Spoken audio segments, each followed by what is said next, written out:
Hey everybody, welcome back to my channel. And in today's video, I would like to talk about the things that I am most interested in when Wuthering Waves releases today, and that is the gacha, the gameplay, and the exploration.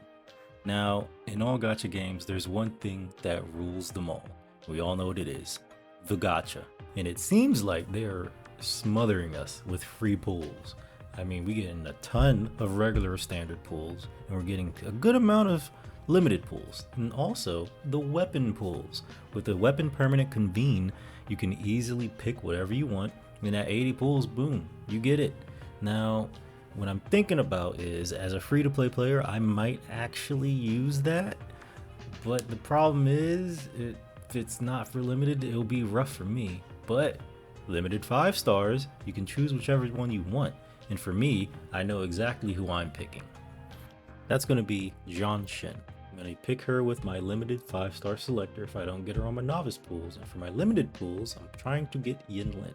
So I will be saving as much as I can and skipping Jian. Now, it's interesting that they started with their 1.1 drip marketing already, giving us a little hint at who we're going to be able to pick next, and that's Jin Shi, as well as Chang Li. I will definitely try my best to save up as much limited pools as I can, and hopefully, you know what, maybe I'll get lucky when I'm pulling for Yin Lin and just get her on my first 10 pool. Who knows?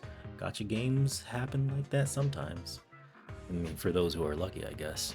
But if I don't get it, I will most likely, hopefully, have enough coral for my 5-star pool to try and get one of the two at least. If I can't get both, I'll try and get one. And hopefully that'd be luck on my side. Now let's move on to the next thing, the gameplay.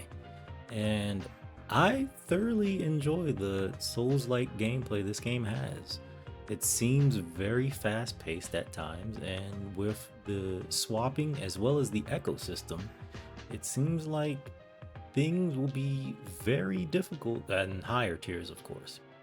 That isn't to dissuade anybody from trying them. I feel like even at the higher tiers of the boss fights, when they even one-shot you, you still have a very good chance of beating them if you can, dodge, parry, do everything right, which I don't think the game is meant to be super hard for casuals. Like, if you want to get the end game type stuff, yeah, that's supposed to be super hard, but with a little bit of training, it can be easily done.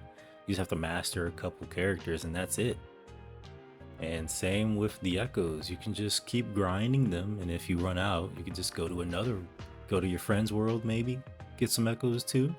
It's basically kind of like Pokemon. I've seen a lot of people compare it to. You just keep collecting them all. And I mean, even just like Pokemon, there are shinies as well. Each Echo has their own little shiny version, but from what I've heard, it really doesn't affect what the Echo does. It's just like a skin. Now, each Echo has their own tier, as all games like this do. You have your 1, 2, 3, 4, and 5. Wait a minute, my bad. It's blue, green, purple, yellow. So there's 4 tiers, of course, with yellow being the highest. Luckily, there's a 5-star Echo event, and you can roll and see if you can get the 5-star Echo that you need. Luckily for me, I have basically all of them. But if you don't have any, the one that you need, there are, communities out there that are sharing their codes to get it. So moving on to the next thing, the exploration. Now, I love open world games. I'm a big fan of MMOs. I like exploring in MMOs. I like seeing the little hidden streets that they hide. And in this game, it looks like exploration is pretty easy. I thoroughly enjoy the wall running mechanic. Just running up walls is way easier than climbing, and it looks cool. You can also vault a little bit, just like that. And it just makes everything seem more fluid, I guess you can say, instead of having to worry about, oh, I got stuck on this one little thing. You can just vault right over it, as well as the grappling hook, just anywhere in the world basically.